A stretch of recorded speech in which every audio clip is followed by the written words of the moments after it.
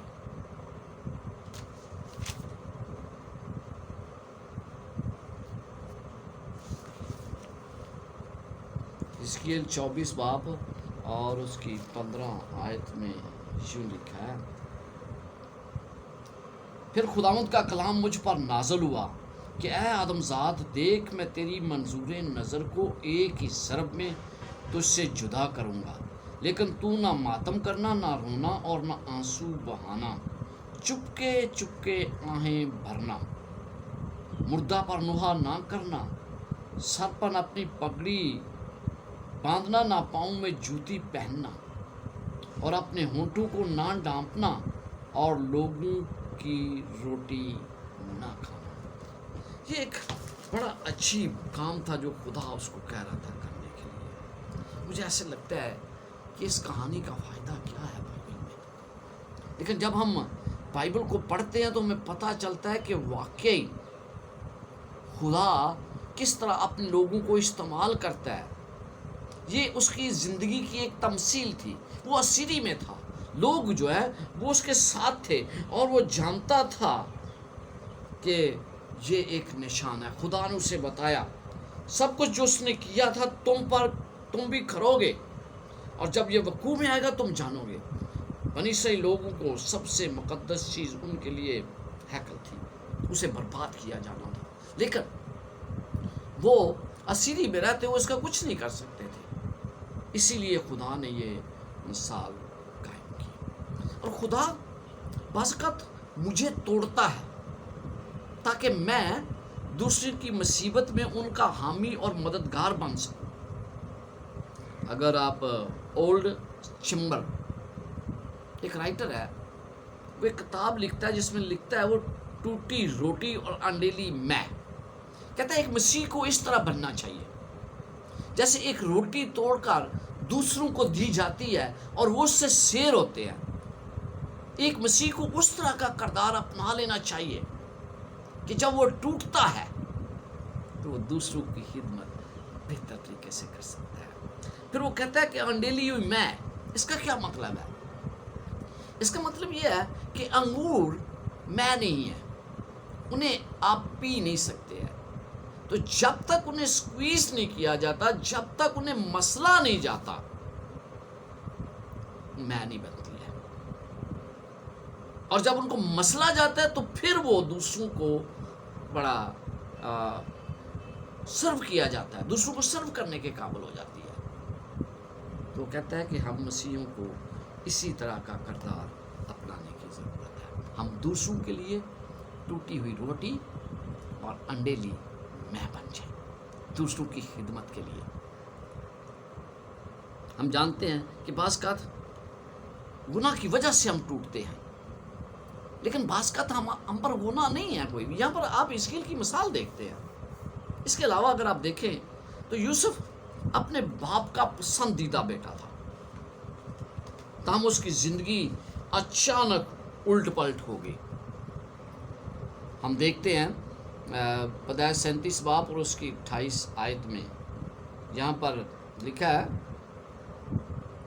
پھر وہ مدیانی سوداگر ادھر سے گزرے، تب انہوں نے یوسف کو کھینچ کر گھڑے سے باہر نکالا اور اسماعیلیوں کے ہاتھ 20 روپے کو بیچ ڈالا، اور وہ یوسف کو مصر میں لے گئے۔ اب دیکھتے ہیں اپنے باپ کا پسندیدہ بیٹا، باپ جو اس سے بہت محبت رکھتا تھا، ابھی تو وہ نوجوان تھا، اور آپ دیکھتے ہیں کہ یوسف نے سخت ترین آزمائشوں میں خدا کے ساتھ وفادار رہنے کا وہ سبق سیکھ لیا تھا۔ وہ خدا کے ساتھ چمٹا رہا، بڑی حلیمی کے ساتھ اس نے اپنے مالک کی خدمت کی۔ وہ خدمت میں پیش تھا، اس پر جھوٹے الزامات لگائے گئے، لیکن اس کے باوجود وہ اپنے خدا کے ساتھ وفادار رہا، اور وہ وفاداری اس نے وہ دکھائی جو شاید عام انسان نہیں دکھا سکتے۔ بالآخر یوسف کے ساتھ جو ہوا وہ اسرائیلیوں کی نجات کا باعث بنا۔ تمام مصیبتیں، دکھ درد، آزمائشیں برداشت کی اس نے۔ اگر ہم یہ تمام کچھ برداشت کرتے ہیں تو پھر شاید ہم بھی کسی دوسرے کے لیے نجات کا باعث بن سکیں، کیونکہ خدا جب یہ مصیبتیں مجھ پر لا رہا ہے تو اس کا کوئی نہ کوئی مقصد ہے کہ میں لوگوں کو آزار ثانی میں ان کی مدد کر سکوں۔ اسی طرح کے واقعات جب مجھ پر گزرتے ہیں، جو دوسروں پر گزرتے ہیں، تو میں ان کے لیے بہتر طور پر خدمت کرنے کا باعث بن سکتا ہوں۔ پیدائش 50 باب اور اس کی 20 اور 21 آیت میں لکھا ہے، چلے 19 آیت سے پڑھتے ہیں۔ یوسف نے ان سے کہا مت ڈرو۔ وہ اپنے بھائیوں سے اس وقت مخاطب ہے جب وہ ڈر رہے تھے کہ ان کی باپ کے وفات کے بعد ان کا کیا بنے گا، وہ انہیں مار ڈالیں گے، اس کا بدلہ وہ لے گا۔ تو وہ کیا کہتا ہے، کیا میں خدا کی جگہ پر ہوں؟ تم نے تو مجھ سے بدی کرنے کا ارادہ کیا تھا، لیکن خدا نے اسی سے نیکی کا قصد کیا تاکہ بہت سے لوگوں کی جان بچ جائے۔ چنانچہ آج کے دن ایسا ہی ہو رہا ہے۔ اس لیے تم مت ڈرو، میں تمہارے اور تمہارے بال بچوں کی پرورش کرتا رہوں گا۔ یوں اس نے اپنی ملائم باتوں سے ان کی خاطر جمع کی۔ یعنی اس نے انہیں بتایا کہ کس طرح وہ ایک خدا کے منصوبے کے تحت تھا کہ وہ آپ کو بچانا چاہتا تھا۔ ممکن ہے مجھ پر مصیبتیں آئے، آزار ثانی آئے، آپ پر آزار ثانی آئے، لیکن وہ آزار ثانی شاید بہت سے لوگوں کے لیے اچھائی کا باعث بن جائے۔ بیوی وفات کے بعد حزقیل بڑا پریشان تھا۔ خدا نے اس کے دل کو ٹکڑے ٹکڑے کر دیا۔ وہ جانتا تھا کہ یہ بہت ہی برا اس کے ساتھ ہوا ہے، اور جیسے میں نے پڑھا کہ خدا نے کہا کہ اس حزقیل کہ یہی ٹوٹے ہوئے ٹکڑے اسرائیلی کے لیے ایک سبق اور ایک مثال بن گئے۔ حزقیل 24 باب اور اس کی 21 سے 24 آیت میں یوں مرقوم ہے کہ اسرائیل کے گھرانے سے کہہ، خداوند خدا یوں فرماتا ہے کہ دیکھ میں اپنے مقدس کو جو تمہارے زور کا فخر اور تمہارا منظور نظر ہے، جس طرح حزقیل کی بیوی اس کی منظور نظر تھی، جس کے لیے تمہارے دل ترستے ہیں، ناپاک کروں گا، اور تمہارے بیٹے اور تمہاری بیٹیاں جن کو تم پیچھے چھوڑ آئے ہو تلوار سے مارے جائیں گے، اور تم ایسا ہی کرو گے جیسا میں نے کیا۔ تم اپنے ہونٹوں کو نہ ڈانپو گے اور لوگوں کی روٹی نہ کھاؤ گے، کیونکہ تمہیں خبر ملے گی کہ تمہارے بیٹے اور بیٹیوں کے ساتھ یروشلم میں کیا ہوا ہے، مقدس کے ساتھ کیا ہوا ہے، اور تمہاری پگڑیاں تمہارے سروں پر اور تمہارے جوتیاں تمہارے پاؤں میں ہوں گی، اور تم نوحہ اور زاری نہ کرو گے، پر اپنی شرارت کے سبب سے گلو گے اور ایک دوسرے کو دیکھ دیکھ کر ٹھنڈی سانسیں بھرو گے۔ جس طرح حزقیل کو کہا گیا کہ رونا نہیں بلکہ ٹھنڈی آہیں بھرنا۔ چنانچہ حزقیل تمہارے لیے نشان ہے، سب کچھ جو اس نے کیا تم بھی کرو گے، اور جب یہ وقوع میں آئے گا تو تم جانو گے کہ خدا ہے۔ تو یہ خدا کا پیغام ان کے لیے تھا، انہیں سکھانے کے لیے تھا۔ اگر ہم اپنی آزار ثانی کو حلیمی کے ساتھ قبول کر لیتے ہیں، جو بھی آزار ثانی مجھ پر ہوتی ہے اسے میں بڑی حلیمی کے ساتھ قبول کر لیتا ہوں، تو خدا ہمارے ٹوٹے ہوئے ٹکڑوں جو ہم ٹوٹ پھوٹ کا شکار ہو چکے ہیں، دوسروں کی مدد کے لیے استعمال کر سکتا ہے۔ تو اس کو جب تک میں موقع نہ دوں گا وہ مجھے کس طرح استعمال کرے گا۔ تو ہم دیکھتے ہیں کہ خدا مجھے اسی وقت استعمال کرے گا جب میں اسے اجازت دوں گا۔ ہم ایک اور واقعہ پڑھتے ہیں، فضل کے لیے شفاعت جب کی موسیٰ نے، یہ فضل کرنے والا حلم جو ہے، خروج 32 باب اور اس کی 11ویں آیت میں لکھا ہے، تب موسیٰ نے خداوند اپنے خدا کے آگے منت کر کے کہا، اے خداوند کیوں تیرا غضب اپنے لوگوں پر بھڑکتا ہے جن کو تو قوت عظیم اور دست قوی سے ملک مصر سے نکال کر لایا ہے۔ اگر آپ خروج 32 باب پڑھیں تو آپ کو پتہ چلے گا کہ کس طرح بنی اسرائیل قوم بت پرستی میں ملوث ہو گئی۔ انہوں نے بتوں کے آگے سجدہ کیا۔ موسیٰ جو خدا کے پاس تھا، خدا نے کہا جا تیری قوم جن کو تو ملک مصر سے نکال کر لایا ہے وہ بگڑ گئے ہیں۔ اس سے پہلے خدا نے یہ کہہ رہا تھا یہ میری قوم ہے، یہ میرے لوگ ہیں، لیکن خدا نے ان کے ساتھ ناطا توڑ لیا۔ اور ہم خروج 32 باب میں اس کی شہادت پڑھتے ہیں۔ خروج 32 باب میں یوں لکھا ہے،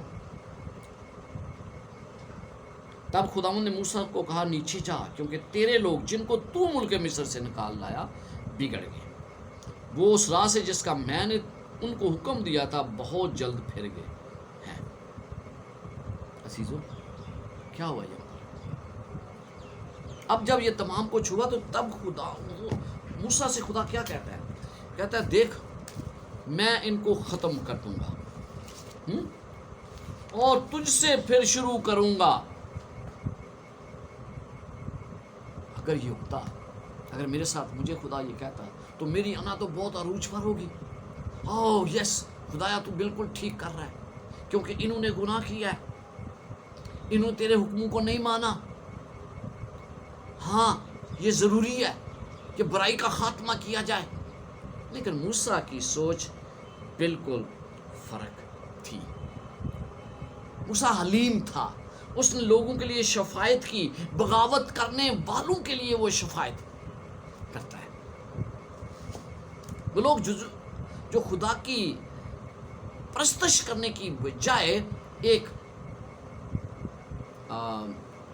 بت کی پرستش کر رہے تھے، خدا انہیں معاف کرنے کے لیے خدا سے وہ شفاعت کرتا ہے۔ موسیٰ کو سب سے حلیم شخص کہا گیا ہے۔ اس دنیا میں جتنے بھی آج تک لوگ آئے ہیں ان سب سے زیادہ حلیم صرف اس وجہ سے ہے کہ اس نے ان لوگوں کے لیے شفاعت کی جو اس کے خلاف تھے۔ گنتی 12واں باب اور اس کی 3 آیت میں لکھا ہے، اور موسیٰ تو روح زمین کے سب آدمیوں سے زیادہ حلیم تھا، حالانکہ اسے مسلسل شکایات اور مخالفت کا سامنا کرنا پڑتا تھا۔ خدا نے موسیٰ کو اسرائیل کے لوگوں کو تباہ کرنے اور ان کے ساتھ ایک نئی قوم شروع کرنے کی جو پیشکش کی، اس نے اس کو بھی رد کر دیا۔ تاہم موسیٰ نے باغی لوگوں کے لیے خدا کے حضور شفاعت کی۔ اور پھر ہم دیکھتے ہیں کہ جب اس کی بہن مریم نے اس کے خلاف بغاوت کی تو اس وقت بھی وہ اسے معاف کرنے کے لیے تیار تھا اور اس کے لیے شفاعت کرتا ہے۔ گنتی 12واں باب اور اس کی 13ویں آیت میں لکھا ہے، تب موسیٰ خداوند سے فریاد کرنے لگا کہ اے خداوند میں تیری منت کرتا ہوں اسے شفا دے۔ یہ موسیٰ خدا کا نبی جو ان لوگوں کے لیے شفاعت کرتا ہے جو بغاوت کرتے ہیں، وہ ان لوگوں کے لیے شفاعت کرتا ہے جو اسے پسند نہیں کرتے، جو اس پر الزامات لگاتے ہیں، جو اس کو دھوکہ دیتے ہیں، ان کے لیے شفاعت کر رہا ہے۔ پھر ہم 16واں باب اور اس کی 20 سے 22 آیات میں ایک اور دیکھتے ہیں جہاں پر وہ لوگوں کے لیے شفاعت کرتا ہے۔ پھر موسیٰ نے قرآن سے کہا کل تو اپنے سارے فریق کے لوگوں کو لے کر خداوند کے آگے حاضر ہو، تو بھی اور وہ بھی ہوں اور ہارون بھی ہو، اور تم میں سے ہر شخص اپنے بخوردان لے کر ان میں بخور ڈالے، اور تم اپنے بخوردان کو جو شمار میں 250 ہوں گے خداوند کے حضور لاؤ، اور تو بھی اپنا بخوردان لانا اور ہارون بھی لائے۔ سو انہوں نے اپنا بخوردان لے کر اور ان میں آگ رکھ کر ان پر بخور ڈالا، اور خیمہ اجتماع کے دروازے پر موسیٰ اور ہارون کے ساتھ آ کر کھڑے ہوئے، اور قرآن نے ساری جماعت کو ان کے خلاف خیمہ اجتماع کے دروازے پر جمع کر لیا۔ تب خداوند کا جلال بڑی جماعت کے سامنے نمایاں ہوا، اور خداوند نے موسیٰ اور ہارون سے کہا کہ تم اپنے آپ کو اس جماعت سے بالکل الگ کر لو، تاکہ میں ان کو ایک پل میں پسند کر دوں۔ تھا وہ منہ کے بل گر کر کہنے لگے اے خدا سب بشر کی روح کے خدا، کیا ایک آدمی کے گناہ کے سبب سے تیرا قہر ساری جماعت پر ہوگا؟ تب خداوند نے موسیٰ سے کہا تو جماعت سے کہہ کہ تم قرا اور داتن ابیرام کے خیموں کے پاس سے دور ہو جاؤ۔ دیکھیں یہاں پر کیا خدا کہہ رہا ہے، دور ہو جاؤ، میں ان کو ختم کر دوں گا۔ لیکن موسیٰ اور ہارون ان کے لیے شفاعت کرتے ہیں، اسی لیے خدا نے ان کو سرفرازی بخشی۔ حلیمی میں ان لوگوں کو فضل کی پیشکش کرتا ہے جو اس قابل نہیں تھے، جو اس کے مستحق نہیں تھے۔ تو مجھے اور آپ کو بھی حلیم بن کر ان کے لیے دعا کرنے کے لیے کہا گیا ہے جو اس کے مستحق نہیں ہے، بغاوت کرتے ہیں، ہمیں دھوکہ دیتے ہیں۔ یہ ہے ایک مسیح کا کردار جو مجھے اور آپ کو اپنانے کے لیے کہا گیا ہے۔ یسوع مسیح نے کیا کیا؟ متی 5 باب اور اس کی 44 آیت میں لکھا ہے لیکن میں تم سے کہتا ہوں کہ اپنے دشمنوں سے محبت رکھو اور اپنے ستانے والوں کے لیے دعا کرو۔ ہم دکھ پہنچانے والوں سے محبت کس طرح رکھ سکتے ہیں؟ یہ بڑا ضروری ہے۔ یسوع مسیح نے ایک بنیادی وجہ بتائی تاکہ ہم اپنے باپ کے نقش قدم پر چلتے ہیں۔ جب ہم دوسروں سے محبت رکھتے ہیں، اپنے دشمنوں سے محبت رکھتے ہیں، خدا اپنے دشمنوں کے ساتھ بھی اچھا برتاؤ کرتا ہے۔ خدا ہر طریقے سے ان لوگوں کے ساتھ اچھا برتاؤ کرتا ہے جو اس کے دشمن ہیں، اور یسوع مسیح نے اپنی عملی زندگی کے ذریعے اس بات کو ثابت بھی کیا۔ متی 5 باب اور اس کی 45 آیت میں یوں مرقوم ہے،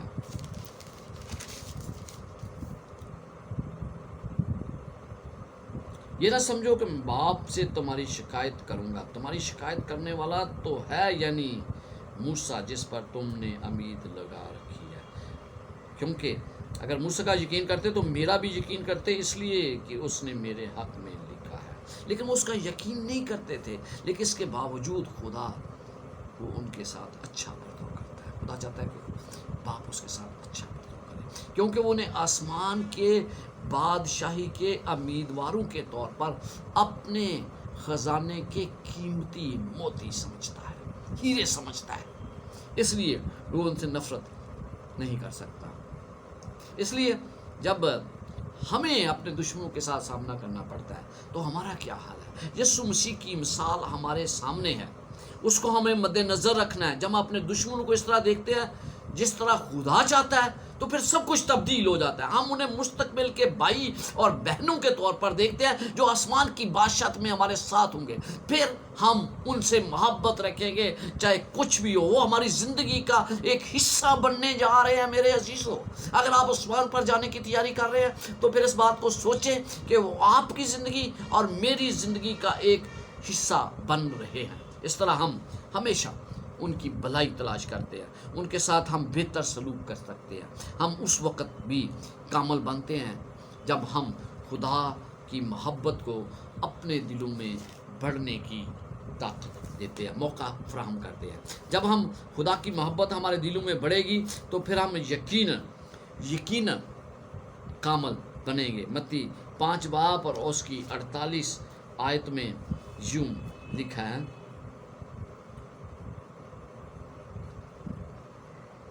48 آیت میں، پس چاہیے کہ تم کامل ہو جیسا تمہارا آسمانی باپ کامل ہے۔ یہ کاملیت دوسروں سے محبت کرنے کی وجہ سے پیدا ہوتی ہے۔ تو اگر ہم کامل بننا چاہتے ہیں تو ہمیں دوسروں سے حلیمی کے ساتھ پیش آنا ہے اور ان سے محبت رکھنی ہے جس طرح خدا ہم سے توقع رکھتا ہے۔ ناانصافی لوگ کرتے ہیں اور ناانصافی میں بھی ہم لوگوں سے محبت رکھنا ہے۔ یسوع مسیح کے متعلق پطرس رسول کیا لکھتا ہے؟ پہلا پطرس 2 باب اور اس کی 23 آیت میں لکھا ہے، نہ وہ گالیاں کھا کر گالیاں دیتا تھا اور نہ دکھ پا کر کسی کو دمکاتا تھا، بلکہ اپنے آپ کو سچے انصاف کرنے والے کے سپرد کرتا تھا۔ بلا شبہ یسوع مسیح حلیمی کی سب سے بڑی مثال ہے۔ اس نے کہا اپنا بوجھ مجھے دے دو، اے بوجھ سے دبے ہوئے لوگوں میرے پاس آؤ، میں تمہیں آرام دوں گا۔ پطرس وضاحت کرتا ہے پہلا پطرس 2 باب میں کہ وہ کیسا برتاؤ کرتا تھا تاہم ہم اس کی اس مثال سے بہت کچھ سیکھ سکتے ہیں۔ وہ ناانصافی کرنے والوں کے سامنے خاموش رہا۔ یسایہ 53 باب میں آپ کیا پڑھتے ہیں؟ آئیے ذرا یسایہ 53 باب میں دیکھیں 5 آیت، یسایہ 53 باب اور اس کی 5 آیت۔ یہاں پر ہم دیکھتے ہیں، حالانکہ وہ ہماری خطاؤں کے سبب سے گھائل کیا گیا اور ہماری بدکرداری کے باعث کچلا گیا، ہماری سلامتی کے لیے اس پر سیاست ہوئی تاکہ اس کے مار کھانے سے ہم شفا پائیں۔ ہم سب بھیڑوں کی مانند بھٹک گئے، ہم میں سے ہر ایک اپنی راہ کو پھرا، پر خداوند نے ہم سب کی بدکرداری اس پر ڈالی۔ وہ ستایا گیا تو بھی اس نے برداشت کی اور منہ نہ کھولا، جس طرح برا جسے ذبح کرنے کو لے جاتے ہیں اور جس طرح بھیڑ اپنے بال کترنے والوں کے سامنے بے زبان ہے، اسی طرح وہ خاموش رہا۔ اس پر ظلم کیا گیا پر اس نے کچھ بھی نہیں کہا۔ یہ یسوع مسیح کی مثال ہے۔ وہ ناانصافی کرنے والوں کے سامنے خاموش رہا۔ اس نے لوگوں نے اس پر حملے کیے، مصائب اس کے لیے کھڑے کیے، اس کے خلاف بغاوت کی، لیکن اس نے اپنے آپ کو خدا کے حوالے کیا اور وہ جانتا تھا کہ خدا سب کچھ کنٹرول کرتا ہے۔ اگر آپ کا یقین ہے نا کہ خدا سب کچھ کنٹرول کرتا ہے، تو پھر ناانصافی کے باوجود جو آپ کے ساتھ ناانصافی کرتے ہیں، آپ ان کے ساتھ بھی حلیمی سے پیش آئیں گے۔ خدا وقت پر انصاف کرے گا اور وہ وقت دور نہیں۔ آئے ہم یسوع مسیح کی حلیمی کو اپنے دل میں رکھیں۔ جب ہم غیر منصفانہ حالات کا سامنا کرتے ہیں اور ہمارا غصہ بڑھتا ہے، تو اس کی خاموشی کی مثال ہمارے سامنے ہے۔ اس نے رومیو 12 باب اور اس کی 17 سے 21 آیت میں ہمیں بتایا ہے کہ ہمیں ان لوگوں سے کسی طرح کا بدلہ لینے کی ضرورت نہیں جو ہمارے خلاف ہے۔ آئیے رومیو 12 باب 17 سے 21 آیات تک پڑھتے ہیں۔ بدی کے عوض کسی سے بدی نہ کرو۔ دنیاوی دستور جو ہے وہ اس کے برعکس ہے، بدی کے عوض ڈبل بدی کرو۔ جو باتیں سب لوگوں کے نزدیک اچھی ہیں ان کی تدبیر کرو۔ جہاں تک ہو سکے تم اپنی طرف سے سب آدمیوں کے ساتھ میل ملاپ رکھو۔ اے عزیزو، اپنا انتقام نہ لو، بلکہ غضب کو موقع دو، کیونکہ یہ لکھا ہے کہ خداوند فرماتا ہے انتقام لینا میرا کام ہے، بدلہ میں ہی لوں گا۔ جب میں بدلہ لیتا ہوں تو میں اپنے آپ کو خدا کی جگہ رکھ لیتا ہوں۔ میں سوچتا ہوں کہ خدا میرا بدلہ نہیں لے، میں لوں گا، اور جب میں بدلہ لیتا ہوں تو خدا مجھے بھی اسی نظر سے دیکھتا ہے جس طرح نظر سے وہ دیکھتا ہے دوسرے شخص کو دیکھتا ہے جس نے مجھے مصیبت میں مبتلا کیا ہے۔ 20ویں آیت میں لکھا ہے، بلکہ اگر تیرا دشمن بھوکا ہو تو اس کو کھانا کھلا، اگر پیاسا ہو تو اسے پانی پلا، کیونکہ ایسا کرنے سے تو اس کے سر پر آگ کے انگاروں کا ڈھیر لگائے گا۔ بدی سے مغلوب نہ ہو، بلکہ نیکی کے ذریعہ سے بدی پر غلبہ۔ یہ ہے جو مجھے اور آپ کو کرنے کے لیے کہا گیا ہے۔ بنیادی طور پر حلیمی کا منبع جو ہے وہ ہمارا خدا ہے۔ جب ہم اس منبع پر نظر کرتے ہیں تو پھر کوئی بات نہیں کہ ہم اسے حاصل نہ کریں، کیونکہ ہماری نظریں اس پر ہیں۔ زبور 62 باب اور اس کی 7 آیت میں لکھا ہے، میری نجات اور میری شوکت خدا کی طرف سے ہے، خدا ہی میری قوت کی چٹان اور میری پناہ ہے۔ دیکھیں، میں جب یہ چاہتا ہوں کہ لوگوں کو پتہ چلے کہ حقیقت میں کیا ہوں، تو جہاں پر کیا لکھا ہے کہ میری نجات اور میری شوکت خدا کی طرف سے ہے۔ مجھے اگر کوئی مرتبہ ملنا تو وہ خدا کی طرف سے ہے۔ لہٰذا جو لوگ یسوع کے ساتھ زیادتی کرتے ہیں، یسوع نے کبھی انہیں کچھ نہیں کہا، مجھے بھی وہ یہی کرنے کے لیے کہتا ہے، کیونکہ وقت پر وہ مجھے سرفراز کرتا ہے۔ حلیمی کو عام طور پر کمزوری سمجھا جاتا ہے۔ حلیم لوگ عام طور پر شرمیلے، بے داغ، بے دفع، وہ دفع بھی نہیں اپنا کرتے، اور بوجھ دل لوگ سمجھتے ہیں انہیں۔ ان کے پاس سچائی کے علاوہ کچھ نہیں ہوتا۔ میرے عزیزوں، مسیحوں کی حلیمی بنیاد وہ چٹان ہے جو یسوع مسیح ہے. وہ اس کی زندگی کے طوفانوں میں ثابت قدم رہ سکتے ہیں. اگر میں اور آپ یسوع یہ سمجھ لیں کہ حلیمی کا منبع یسوع مسیح ہے تو پھر ہم زندگی کے طوفانوں میں ثابت قدم رہیں گے. وہ اپنے دشمنوں کو نقصان نہیں پہنچاتے اور نہ ہی وہ ایسی خواہش کرتے ہیں بلکہ ان کے حق میں شفاعت کرتے ہیں. یہ ایک مسیحی کردار ہے جو میرا اور آپ کا ہونا چاہیے. آپ کو پتہ ہے کہ خاندان میں بہت سی لڑائیاں ہوتی ہیں دوستوں سے. مسیحی لوگوں کو ان لوگوں سے بھی محبت کرنے کے لیے کہا گیا ہے جو آپ کے دشمن ہیں. آپ کے خاندان کے لوگ آپ کے دشمن ہو سکتے ہیں. آپ کو ان سے بھی محبت کرنے کے لیے کہا گیا ہے. آپ کے دوست آپ کے دشمن ہو سکتے ہیں. آپ کو ان سے بھی محبت کرنے کے لیے کہا گیا ہے. ایسے لوگوں سے محبت کرنے کے لیے کہا گیا ہے جو آپ کو دھوکہ دیتے ہیں, جو آپ کو نقصان پہنچاتے ہیں. خدا مجھے ان سے بھی محبت کرنے کے لیے کہتا ہے. وہ برے حالات کو اپنے ہاتھ میں, خدا کے ہاتھ میں ڈال دیتے ہیں. اپنے ہاتھ میں وہ نہیں ڈالتے ہیں بلکہ برے حالات کو خدا کے سپرد کرتے ہیں. وہ جانتے ہیں کہ سارا اختیار اس کے پاس ہے اور وہ ان برے حالات میں بھی اس دنیا میں کام کر رہا ہے. کیا وہ برے لوگوں کو کھانا نہیں دیتا؟ کیا وہ برے لوگوں کی صحت کے بارے فکر مند نہیں ہے؟ کیا وہ برے لوگوں کی نجات کے بارے فکر مند نہیں ہے؟ تو اگر میں اور آپ اس کے شاگرد ہیں, اس کے پیروکار ہیں, تو ہمیں بھی ایسا ہی بننے کے لیے کہا گیا ہے کیونکہ حلیمی کا منبع یسوع مسیح ہے. مجھے اسی کی مثال کو مد نظر رکھنا ہے. اگر تھوڑی دیر کے لیے سوچے کہ ہم جو اس دنیا میں زندگی بسر کر رہے ہیں وہ کس طرح ہم کر رہے ہیں, ہم کیا کرنا چاہتے ہیں, اور پھر ہم دیکھتے ہیں کہ جن مشکلات کا ہمیں ہر روز سامنا کرنا پڑتا ہے انہیں ہمیں برداشت کرنا چاہیے. جب ہم ان مشکلات کو مسیح کے اندر چھپا لیتے ہیں تو ہم کافی حد تک وہ مشکلات کم ہو جاتی ہیں کیونکہ ہم مسیح کے ساتھ وفادار ہیں.